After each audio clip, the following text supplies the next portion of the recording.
আসসালামু আলাইকুম বন্ধুরা, আশা করি আপনারা খুব ভালো আছেন। আলহামদুলিল্লাহ আমিও খুব ভালো আছি। তো আজকে আপনাকে দেখাবার জন্য আইলাম ওয়াব বাজার থেকে আয়রকাটা অবধি। আয়রকাটা বোসাইমারি যেটা বান আছিল, বানটা হয়তো আজকে অল্প আছে, হয়তো কালকে আইলে আর পাবো না। তো আপনারা দেখতে থাকেন মানুষের কি হাল কি পরিস্থিতি। তো এখন আমরা মেন বোসাইমারি যেটা খাল যেটা ভাঙ্গার জায়গাটা, তো আমরা যাইতেছি। আপনারা হয়তো দেখে খুবই খারাপ লাগে। দেহ মানুষগুলো কি হালে আছে, কি পরিস্থিতিতে ঘর বাড়ি ভাঙতেছে। তো আঙ্গ বিধায়ক অজাত আলী চৌধুরী আর সাংসদ রকিবুল হোসেন এইসব দেখে না, দেখেও না দেখার ভান করে।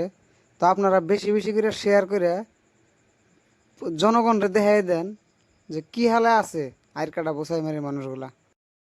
প্রত্যেক বছর এইভাবে হাজার হাজার মাড়ি এরম ধুলিস্যাৎ হয়ে গেতেছে।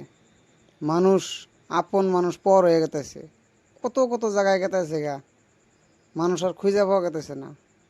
একটা বার যদি নদী ভাঙে মানুষ আর পাওয়া যায় না।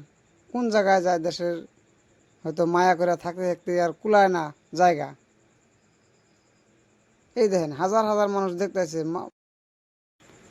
হয়তো আপনারা ভাবতেছেন যে মানুষগুলা খালি দেখবার নিগে আছে, মানুষগুলা দেখবার যাইছে কি রে, মানুষগুলা মহব্বতে আছে, মানুষের মহব্বতে প্রত্যেক বছরে এইভাবে ভাঙে। তো আপনারা একটু বেশি বেশি করে শেয়ার করে জনগণরে দেখাই দেন, যাতে আঙ্গনাকাল ভুল সিদ্ধান্ত আর না নেয়, ভুল নেতা না বানায়।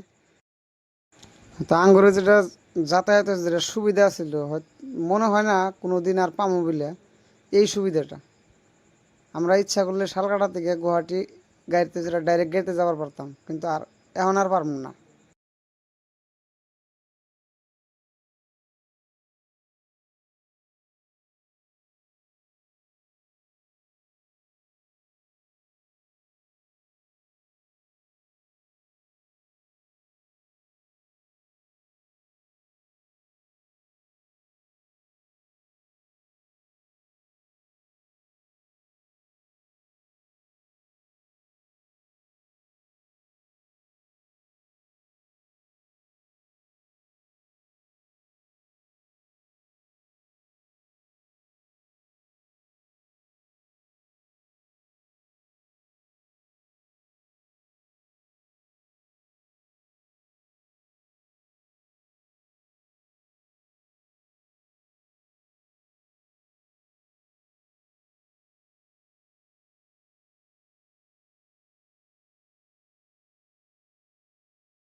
আমি কিন্তু আগের ভিডিও গুলোতে কইতাম যে যদি ভিডিওটা ভালো লাগে তাহলে লাইক কমেন্ট শেয়ার করে দিন আর পেজটা ফলো করে রাখেন। আজকে ওই কথাটা কম না, যদি এই পরিস্থিতি থেকে আপনাকে একটু খারাপ লাগে আর দুঃখ অনুভব হয়, তাহলে অবশ্যই শেয়ার করে দিবেন, অন্যজনদের দেখার জন্য সুযোগ করে দেন, পেজটা ফলো করে দিন।